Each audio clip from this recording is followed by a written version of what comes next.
All right, good day to you. My name is Fred Oakman. As always, with me today is Mr. Jake Peters. We are PS. This is Awesome, a PlayStation podcast, and this is episode 142.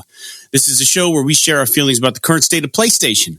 Before we get on with the show, I want to invite you all to subscribe to our channel on YouTube and visit us on Twitter and Tumblr. If you want to make fun of our trophy list on the PSN, you can find me at anchorlist_81 and Mr. Jake Peters at jakesaw01. And as always, you can write the show at psthisisawesome@gmail.com. Most importantly, don't forget to share the show with your friends and be sure to leave comments and rate the podcast as you see fit. It seems my reaction videos, Jake, are still gaining traction on YouTube for the show, so I'm going to continue to post those on YouTube as time allows. We're still getting some people commenting, and we had a studio right into one of the reactions I did to Project Helios, I believe it was, which looks like a PS5 game. Looks pretty cool. So I'm going to keep those rolling. So if the listeners haven't checked into the YouTube channel, I've been putting a lot of stuff on there, including the podcast. So for some reason, if you don't have iTunes or Stitcher or Amazon Music or Spotify or wherever you normally would listen to podcasts, you can just tune into YouTube. Dude, speaking of YouTube, do you use your PlayStation to access YouTube, to watch like YouTube stuff? I use content? It to watch videos occasionally. I mean, I'm not a big, YouTube user on my PlayStation, but like there are times whenever I'll just kind of sit there and do a little bit of a YouTube rabbit hole type thing. Typically, if Sarah and I are watching YouTube, it's because we have like some series we like to watch or something that, to give you an example, one of the shows that Sarah really likes is that show. I don't know if you've ever heard of it, called BuzzFeed Unsolved. No. So we'll watch that on there and like a couple other things. But, typically we don't use YouTube a lot, but I do use it occasionally. Why do you ask? Interesting. Well, the reason I ask is because I use it a lot on my PlayStation 4. I use it a ton, and I typically put it on before I go to bed, and I watch this. There's a diver that's like a famous YouTube guy now. He's YouTube famous, and he dives and he finds all these cell phones underwater. And, I do keep track of our YouTube channel via that app just because I'm upstairs more than I'm down here in my studio. So it's nice to kind of check in and see if people are commenting on stuff. I get my news on YouTube, which is strange, but I do because all the news channels have their news programs. They have like reduced programs for YouTube, so you're not sitting through a ton of ads or anything or the weather or whatever. You can just get right to like the news of the day, and you can watch a ton of different news channels and kind of be well-rounded with what's going on in the world. Well, anyways, the reason I ask is because in order to have all my subscriptions show up on the PlayStation YouTube app, you have to be logged in. So I follow like Tony Hawk and some skateboarding ones, and I follow some cooking channels, believe it or not. I follow PlayStation. I follow PlayStation Access. There's some others that I follow. But if you're not logged into your account, YouTube doesn't know to show you content from your subscribed channels. And it was really driving me nuts for the past two weeks. I could not log into the account on the YouTube app, and this was like a problem with PlayStation 4 specifically. It didn't affect PlayStation 3, and it was error like NP37602-8. Nobody understood why this was happening. It just says an error has occurred when you try to log into that account. So the first time it happened, I went to check out YouTube, and it just said, you've been signed out. And I'm like, oh no, maybe someone like hacked our account or something, because I was kind of active on it recently. I was like, maybe something happened. Because, I guess it's something with YouTube, and the weird thing about it is we do get some comments on our channel that just automatically go to junk comments. Some are like advertisements for porn. Some are like weird things that are just like, hi, be my friend. And it's just people trying to get followers. And like, so man, YouTube is such a huge medium now that like, thankfully they have systems in check to get rid of that garbage. But there's just probably bots all over YouTube just posting all the time. So I just wondered if this had something to do with that. But I was up on Push Square. It looks like there's no official information about why this has been happening. And the workaround was that you could link your phone with Wi-Fi and then stream. Like if you're logged into the YouTube app on your phone, then you could project it onto your PS4. You just play YouTube on your PS4, and that's how it could connect that way. And people were using this workaround, but it was just such a pain because my phone battery doesn't last very long, and I hate to use it to do something that I could just do regularly on my PlayStation. But anyways, I logged in today, and I was signed back in. So I guess if anyone's having that issue, it looks like maybe we're on the upswing and things are getting fixed with it. But Yeah, I don't know. I just thought that was a perfect opportunity to talk about YouTube because I was talking about the stuff I've been posting on there. And this was like a relevant current issue with the YouTube app on the PS4. So I don't know. Interesting. Yeah, I'm signed into my YouTube account on my PS4 and I've never had any issues with it, like showing me the content that I've subscribed to or anything like that, or being logged in or anything. Mm-hmm. So it's honestly the first I've kind of been hearing about this issue you're talking.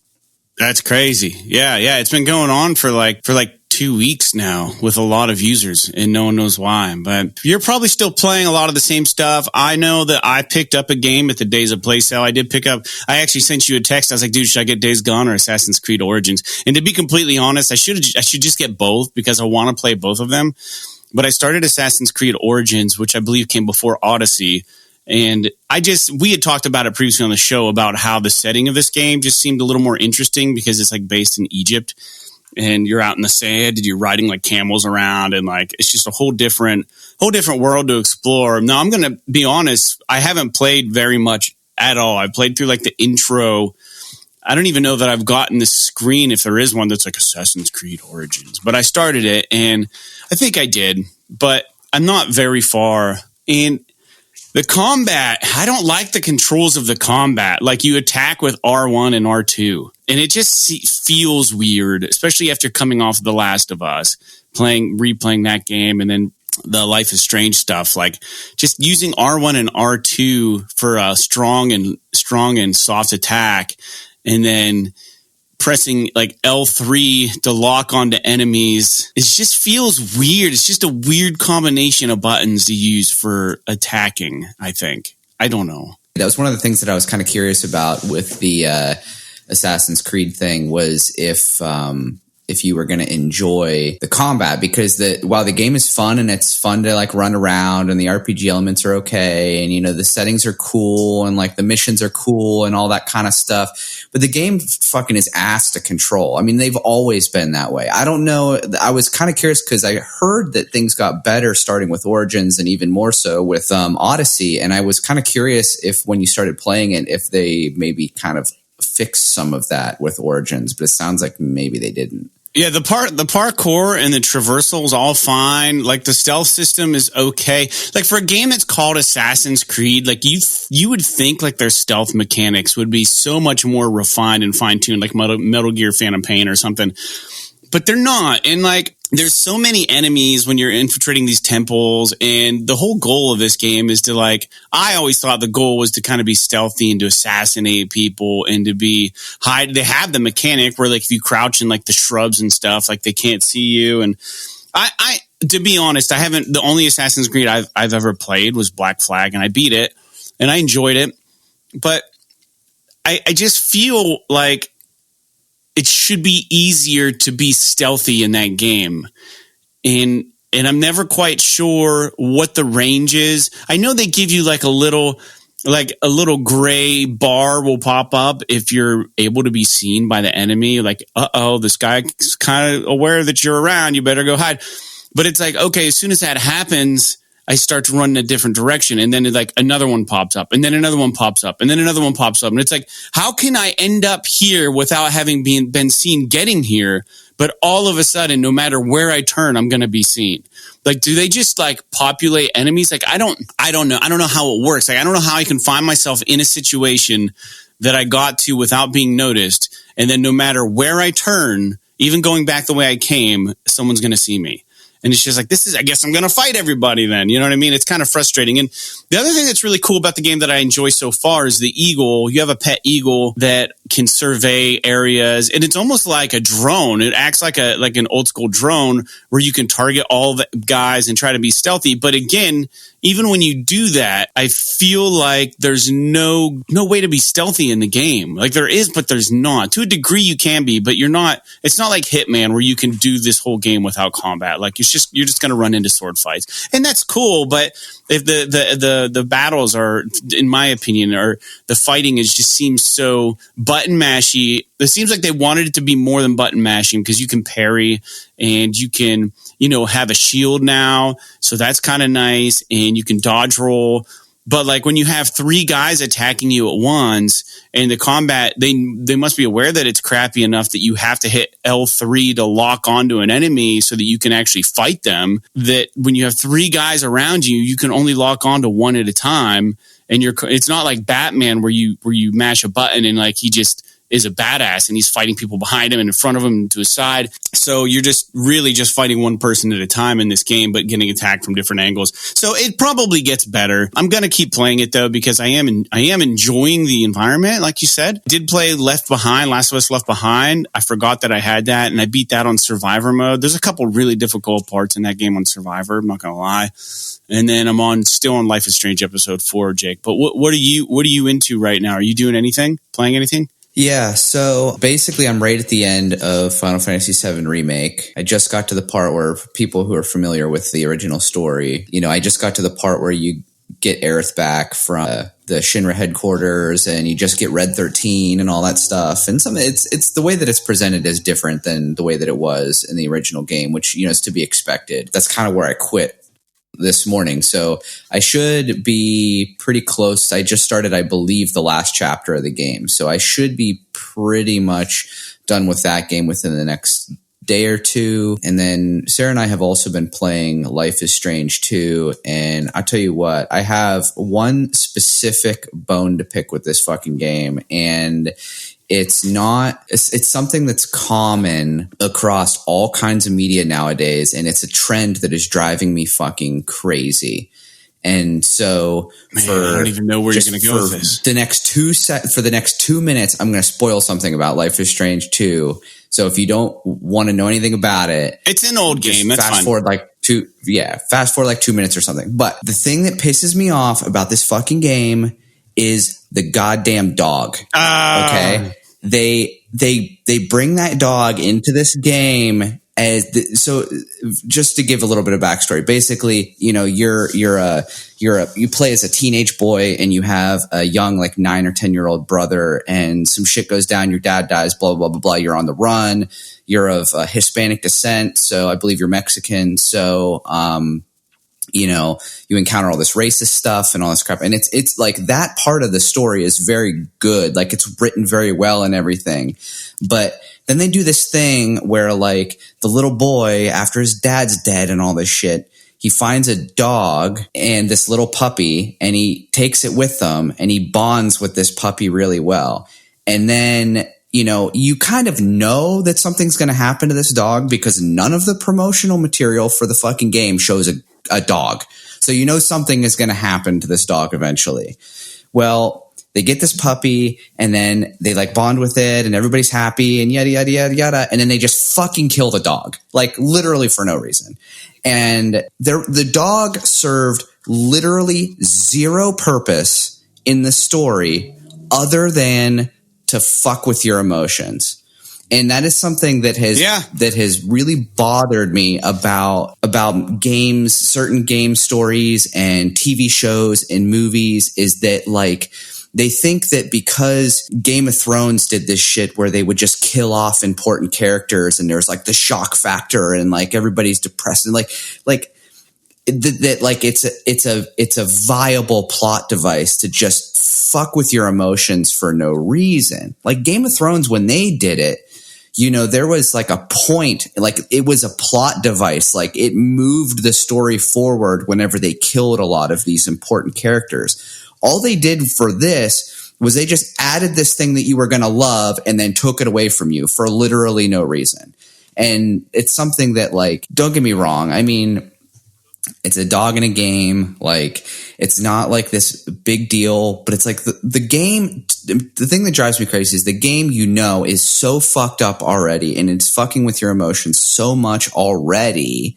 And the content is so heavy already that it's just like piling it on for no reason. And to be honest, maybe this isn't the best time to be playing this type of game with the shit that's going on in America right now and around the world, that like everybody's like emotions are already on edge with everything that's going on.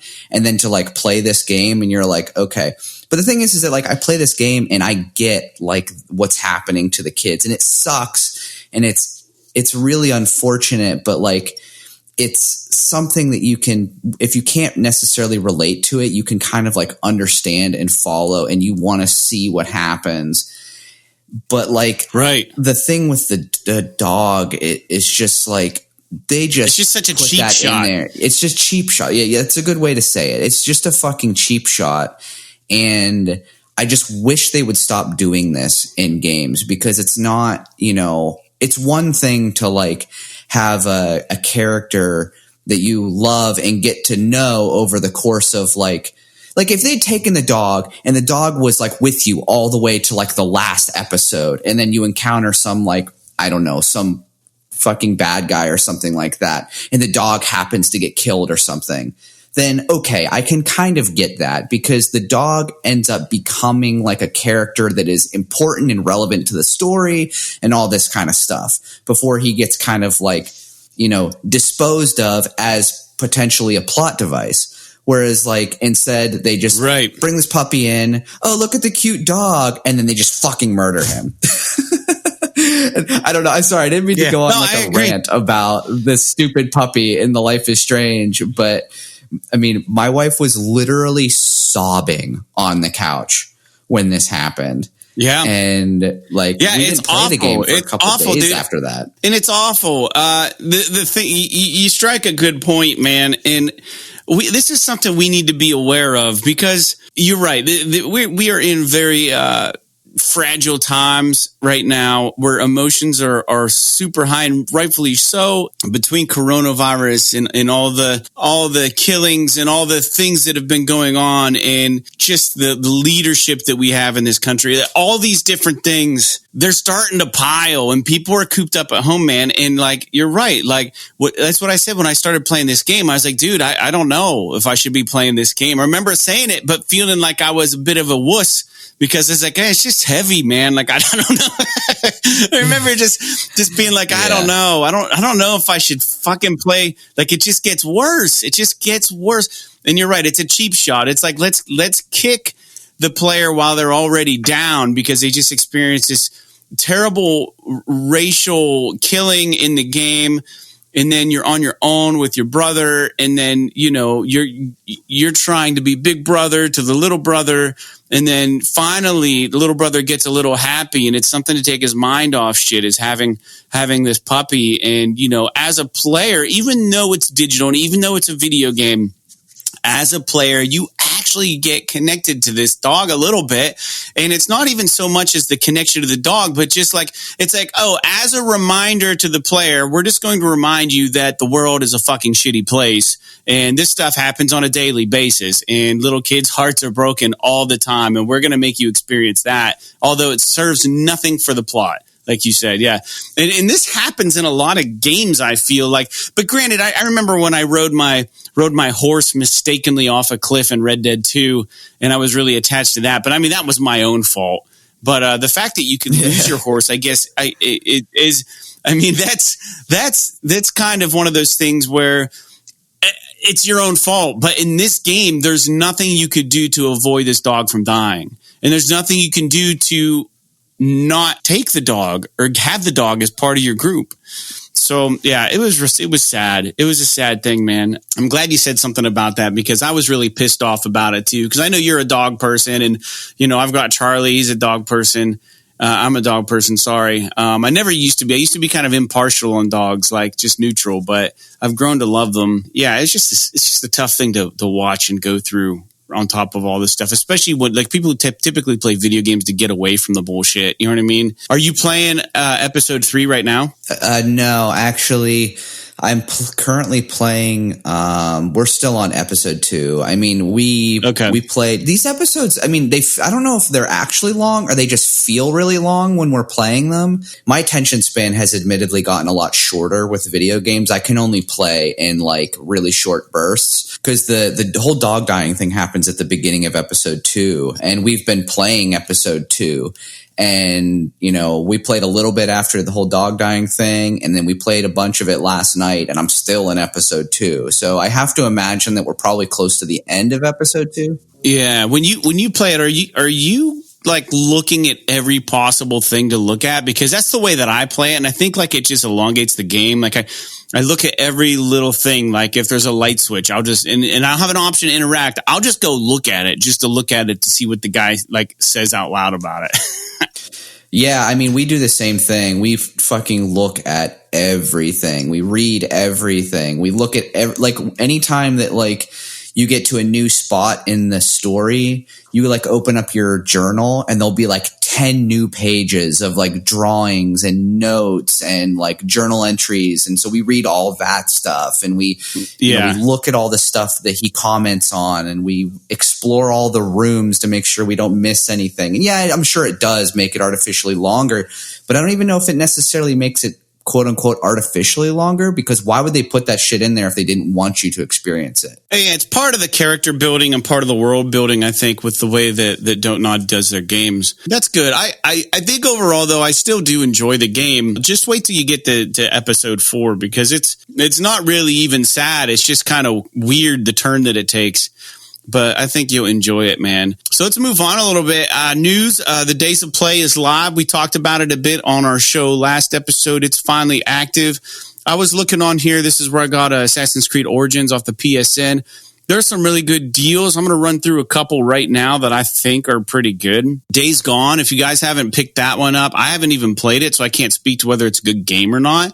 But it's $14.79 right now. And Star Wars Jedi Fallen Order is $30. I kind of want to play that game, if I'm being honest. That one kind of caught my eye. Death Stranding's down to $24. Odyssey, like I said, was I think $12 for me. God of War's $15. It's just like ridiculous. All these games. Doom Eternal is $39, which you could probably wait 6 months and probably get it for cheaper, but I know you're a big fan of that game. You can get The Last of Us Remastered for $10 right now. That's crazy. I mean, it makes sense because The Last of Us 2 is coming out. You guys know I'm a big Witcher fan. You can get The Witcher 3 for $12. I mean, that's just unbelievable. Destiny 2 Shadowkeep, $21.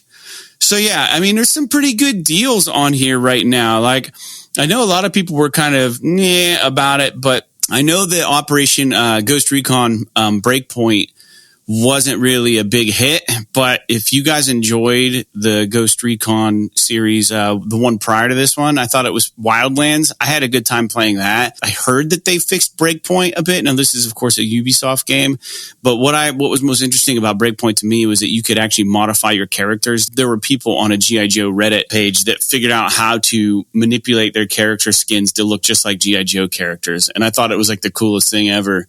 But I doubt I'll get it just for that. Borderlands 3 is $30. Like I said, here's Origins. Yeah, $12. If you're into Dragon Ball Fighters, it's $12. The price is $60. So it's just ridiculous. Like there's just some ridiculous deals right now on there. And those are some of the ones that stood out to me that I thought were going to be kind of cool. Uncharted 4, if you guys haven't picked that up, I highly recommend it. So you got Uncharted Nathan Drake collection recently on Plus.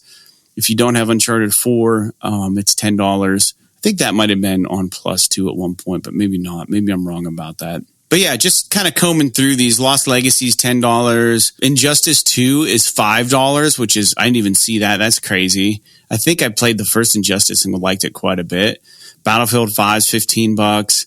Yeah, so there's a lot of deals on the Days of Play sale right now, and we were wondering what was going to come our way. Street Fighter 5, $8. So I'm going to stop with all the deals, but those are the ones that kind of stand out at me. Jake, there is Resident Evil 7 for $10. I know you were curious about getting that and doing it in VR. Yeah, I would like to get through that game again. I just have so much shit to play. Like my brother just gave me Death Stranding. He let me borrow that. So I'd like to play that. You know, there's some other stuff that I'd like to, I would obviously like to replay The Last of Us. I don't know if I'm going to be able to before The Last of Us 2 comes out. It looks like maybe not, but obviously in the next few weeks, we're going to be getting The Last of Us 2. And then, you know, a month later, we'll be getting Ghost of Tsushima. If we, you know, and then Cyberpunk. So that'll be probably, you know, take some time to finish. And then, you know, obviously, like you were just saying, Cyberpunk comes out a couple months after that, and that's going to be probably a huge time sink, almost certainly until the next console launch. I've been trying to not buy games when I don't want to play them, just to save a little bit of money, you know, because it's one of those things where I used to get drawn into the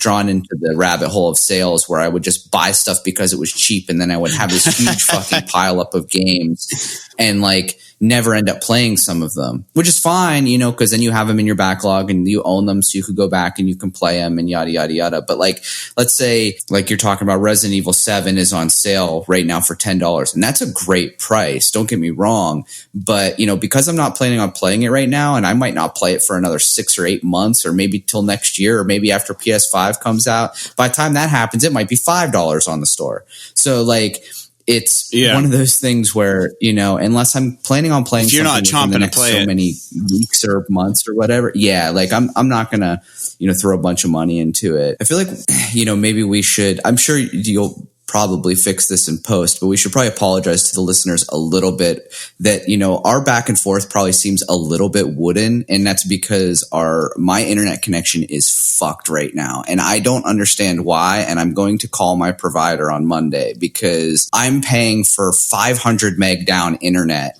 and I'm getting 12.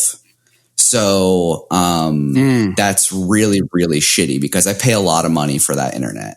So anyway, that was a little bit of a off, you know, or whatever. So that's my opinion on it. Those deals, those are good deals though. The Days of Play stuff. I mean, I wish that they had some more. Like my brother wanted to play Doom and the original Doom, and he was going to buy it for $20 or whatever it was. And I was like, well, dude, I know that they're putting a lot of the greatest hits on Days of Play, and it's unfortunate that they didn't put Doom on Days of Play because it is a greatest hits game. The first Doom. Yeah, but it seems like they're, you know, sort of slashing prices on IP they own, which I guess makes sense because it is like a PlayStation event kind of thing, you know? Yeah. Did you see that the Plague Tale Innocence is $17 right now, and also Astrobot Rescue Mission is $10? Astrobot might be one that I actually do pick up because that's one of those games where it's like, I mean, I'll be honest with you, I don't want to fucking pull out my VR. It's just super annoying, but like, you know, Astrobot is one of those ones that I actually am interested in getting my VR out to play because I've literally heard nobody say one bad thing about that game. And in fact, most people talk about it. Dude, like it's amazing.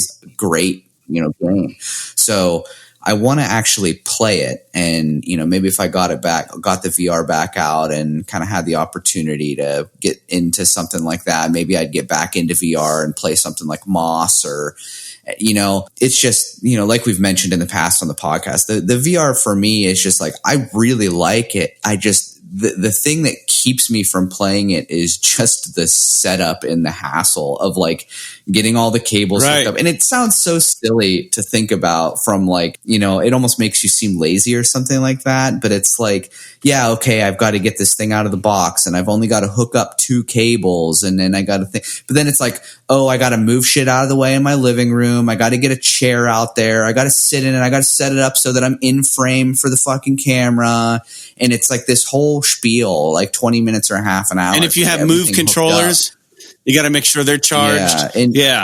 Yeah, and they're never fucking charged whenever you want to play something. And so like, it's like my video game time nowadays is very valuable. Like I want to just kind of jump onto something and start playing it. So when I can't do that, it's like a huge minus for me as far as like my interest in playing it. Because if like the thing that makes the PS4 so convenient, and I think the PS5 will even be better with this, and even the Vita, like I can turn it on and the game will just be in standby. So I don't even have to relaunch the fucking game. I just turn the console on and click on the icon for that game and bam, I'm in the game playing. I don't have to like sit there and wait for it to go through the splash screen or wait for it to boot up or anything like that. Now I'm less concerned about that because most of these games don't take super long to get started.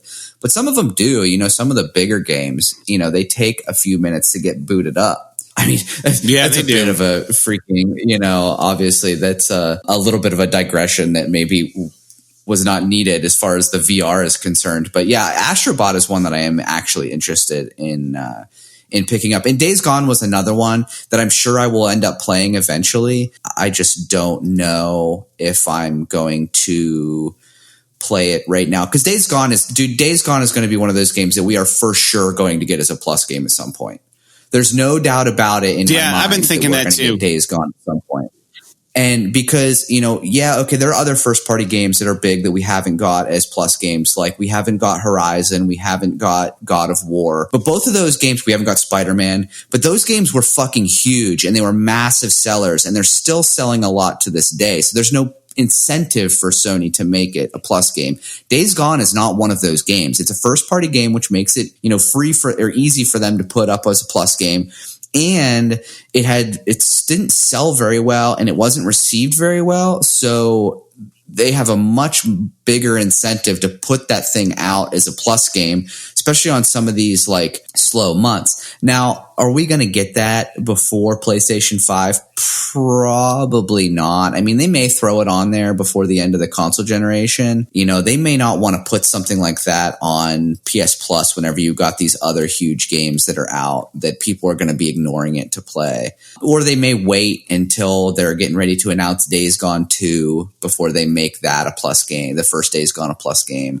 I don't know. I mean, I don't see it happening within the next couple months, but I definitely see it happening at some point, and I think I could probably wait until then to play that game. But I am interested in playing it. I've heard that it's a pretty good game. It's one of those games that just kind of overstays its welcome with certain mechanics and things like that really start to get annoying. I would like to play it eventually. Yeah, good call on all that. I agree. I think we're going to get that as a PS Plus game eventually, and it's not the last time you're going to see it on sale. But I mean, that is pretty low. I think like 14 or 15 bucks, I said, but at the very least, it's going to be a PS Classic for 20. So, I mean, if you just wait until you can actually play the game, spend $5 more and you'll be fine.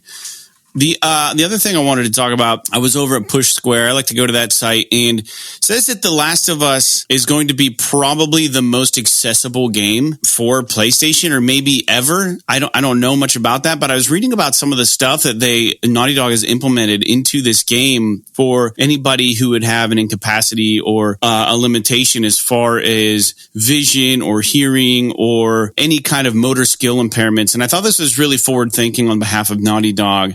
So there are apparently audio triggers while you play the game, and these are clearly optional for the player. I mean, you don't have to have these on, and I think they probably come standard not on.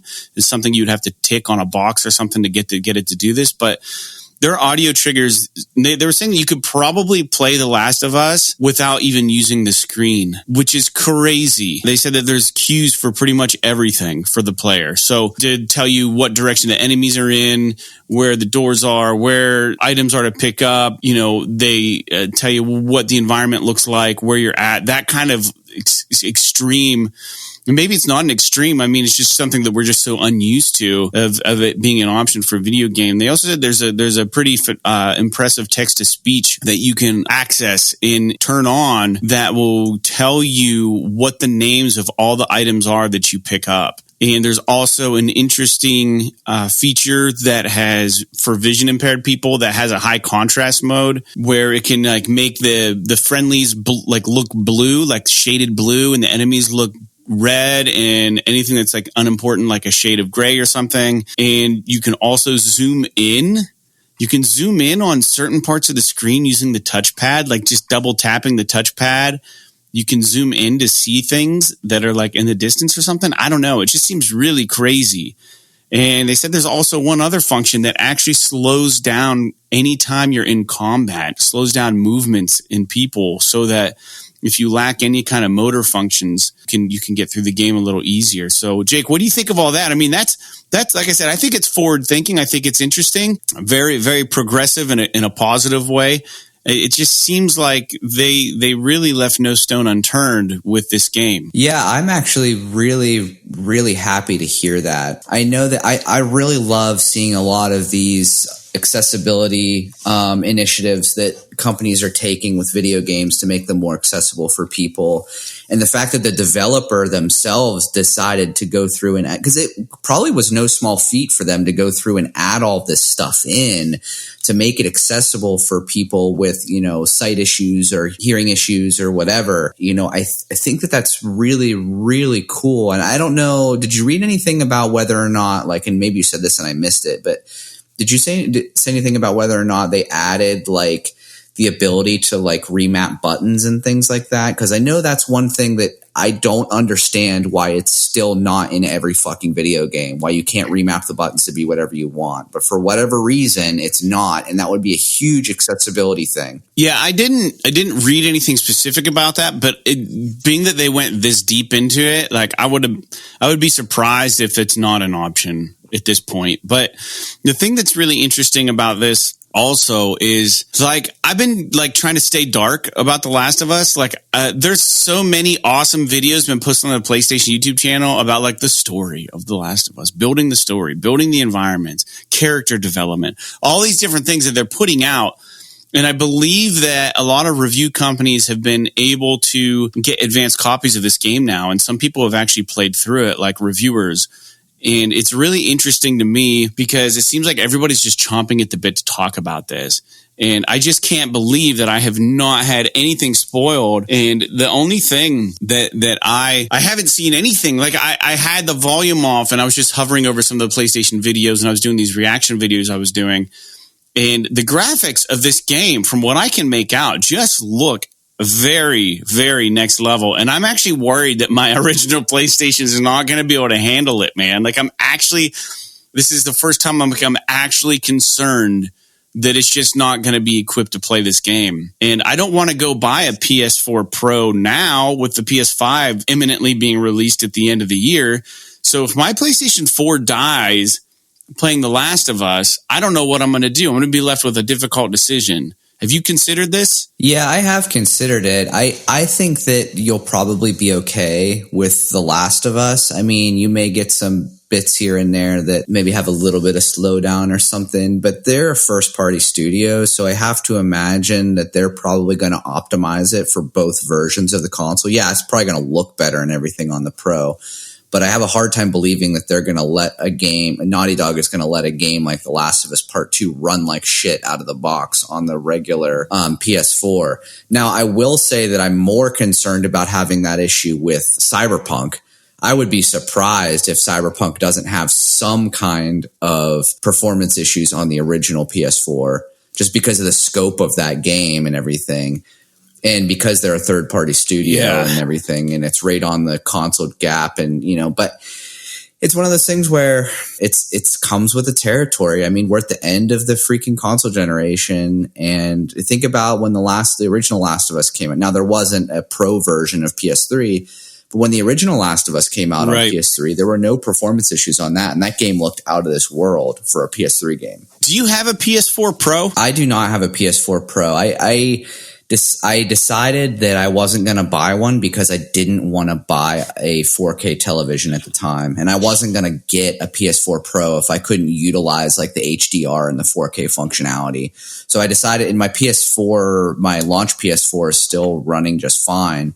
So I decided to stick with the launch PS4, and if there was ever an opportunity, I thought about it a few times, and maybe getting a new TV or whatever, but never really wanted to pony up the dough. And so I decided to wait until PS5. Yeah. Now, does your PlayStation 4 at times, I know when I play God of War and even when I play Life is Strange too, it starts sounding like a jet engine taking off. And I have opened my PS4 several times. I have an original. I got it at release and it's still going. And like people are probably listening and laughing at us because, I mean, we take good care of our things.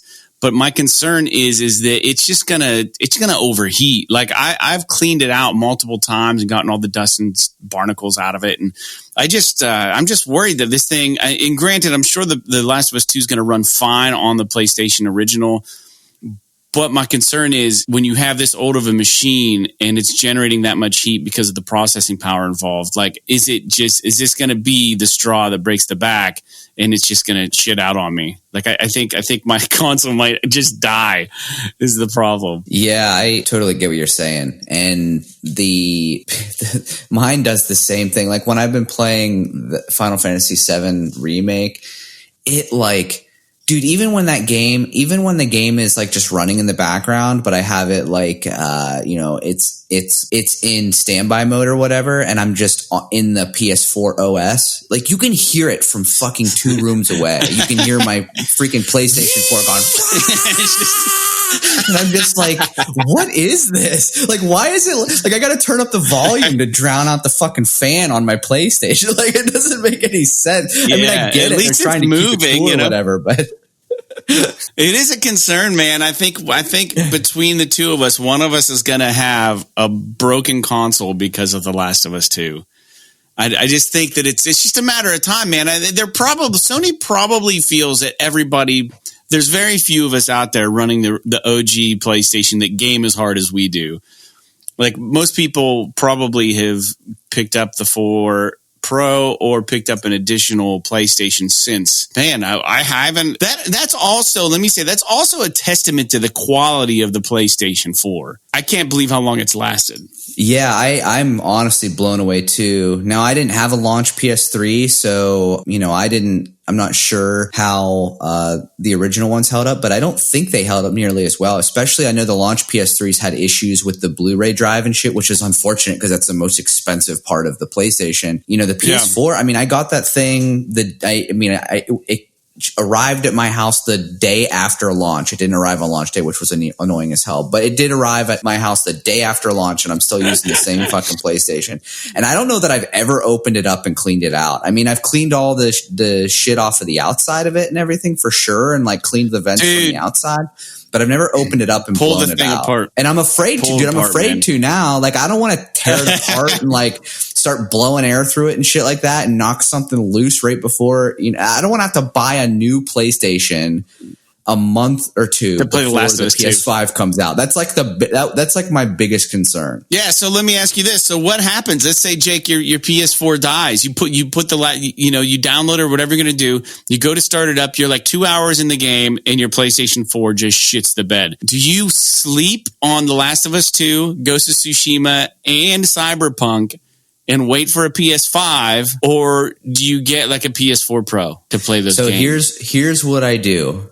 I find a way to rent and or borrow a PS4 to finish The Last of Us. I skip the Ghost of Tsushima or waylay it, and I play everything on my Xbox until the PS5 comes out. Because I'm not going to fucking buy a new PlayStation 4 2 months before the PS5 comes out. See, I don't have that option. Why would I go out? Yeah. Now, if I was out and about or whatever, and I might go on eBay or something and see if I could find a used one for like $100 or something like that. I might think about doing something like that. Dude, there's no way you're going to get me to go out and spend $300 on a new PS4 before you go buy a PS5 for $500. Yeah. So the crazy thing is, I've seen people who've bought like used PS4s and they open them up and there's just like bugs and roaches and like all kinds of nasty shit in used ones. So you got to be careful who you get used consoles from, dude. I'm sure there is. If you look at just, the way that the freaking fan runs, it's probably sucking in all kinds of shit from there's probably like dog hair. I bet mine is full of dog hair. I bet it's full of dog hair and maybe like, there's probably some bees and shit in there. I don't know. But flies. It's just, those things, it is what it is. They got to have that airflow. But you probably have it on every day for one reason or another. You probably have that thing on every day since you've bought it. So that's interesting. Yeah, no, you're right. Yeah, it is amazing that it's lasted that long. They're really resilient machines, man. But so we talked briefly in that Blue Point, we thought that they were working on a Demon's Souls remake. So this rumor's still circulating, but it's becoming a little more clear and a little more backed up by industry rumors and the grapevine that they are working on a Demon's Souls remake and also a Bloodborne remaster for the PS5. So that's kind of interesting. Yeah, I don't know that I necessarily see the point of remastering Bloodborne for PS5. The game, it's not that old and it looked pretty good. Although they did this shit with The Last of Us like immediately when the PS4 came out. At least The Last of Us, when it came out, it had like all this DLC and, a bunch of other shit with it. I don't know. It seems like it's probably okay. Bloodborne is a beloved game, so I could see that, being something that they might want to do, but hopefully they make it look dope. mean, I don't know why they wouldn't. If they're going to do it, you might as well do it. I would be more interested in the Demon Souls remaster for obvious reasons, because that game is like 10 years old. The Bloodborne remaster to me is like, okay, I mean, Bloodborne should be backwards compatible. Why should I buy this new version? Yeah, no, that makes sense. 100%, man. I agree. And last but not least, we got a short show for everybody today. You know, we're clocking in just, on Zencaster, it's showing almost 50 minutes, but I'm going to edit this down because there's some weird gaps and stuff in the conversation because of the internet connection over there at Jake's. But no big deal. The PlayStation reveal date, the event got postponed on account of the protests and the Black Lives Matter thing that's going on in the U.S. and across the world. And so, I mean, it makes sense that they took a backseat to more important voices, like they put it. So we're just waiting for the new date to be announced. And apparently Sony has commented and said that they will be revealing a new date soon. But soon can be pretty ambiguous and vague. So I can't imagine that they're going to wait much longer than a couple weeks or 2 weeks or even. But they almost have to rebuild the hype back up. So they're going to have to, I'm guessing 2 weeks out, 3 weeks out, but anything longer than that just seems like they're just stalling way too long. So I don't know. Do you have any opinion on that, Jake, or anything? And then we're going to close up the show here. Yeah, I have to imagine that they're probably not going to wait that long for to re-announce it. I think they're probably kind of feeling out maybe how this next week goes, because it's been, since this whole thing started here in the United States and actually all over the world, I guess it's been 2 weeks now. So I imagine they're probably going to see how this week goes, and then potentially you'll see I have to imagine it's probably not going to be this week, but the following week is when we'll get the video. Probably this coming week, maybe towards the end of the week, they'll come out and say, if the week has gone pretty good, here's the new date, then they'll probably announce the following week that it's going to come out. Or who knows? It might be one of those things where they're just it's go time. And they may decide okay, everybody's kind of calmed down a little bit. Tomorrow we're releasing the video, or 2 days from now we're releasing the video, because everybody was kind of hyped up to begin with. I don't know if they have to do much to rebuild the hype, because since they found out that this video exists, right? People are probably keeping an eye on when is it coming? When is it coming? And, they may not have to. I imagine they'll give it a few days for sure, maybe even a week. Yeah. But I would imagine we'll see it in the next 2, at the very least, at the next 3 weeks. Well, the only speculation that I have to offer on top of that is that you were concerned that possibly with this video, they might be saying, by the way, the pre-order is live, right? So if that was all set up to go live at a certain time, I don't know that they would have postponed it. So my guess is that the pre-order is not going to go live unless they're working on the pre-order now to couple with this video now that the video's been postponed. So something to think about. Yeah, I agree with you. I think that it's probably because of everything that's going on. I mean, they have to be kind of certain everybody's paying attention when they put that, live pre-order thing, that when they put that headline out there.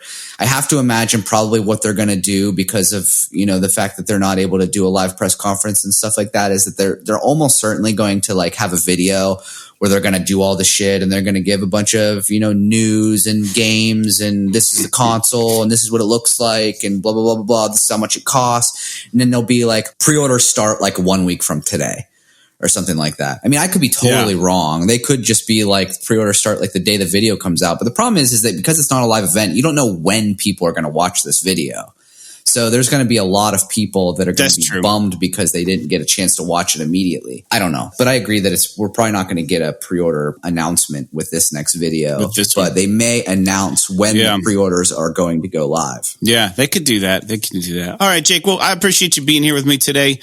We're actually going to go hit the golf links here in a little bit. So I'm excited to do that. Get out into the wild with you, the big open spaces, social distance still, and play some golf. It'll be fun. Yeah, this is episode 142 of PS. This is awesome. Like always, we're going to keep doing this every weekend. We've been pretty diligent so far. And again, apologize for any of the audio glitches or weird things that you heard in this podcast. I know it's going to be an absolute evening in hell for me to produce this one, but it's going to be okay. We'll get through it, and we're going to keep moving forward. So tune in next week, and we'll have a new show live for you. And make sure to go check out the YouTube page. So, like Crash Bandicoot, Crossing Souls, and Cyberpunk. P.S. This is awesome.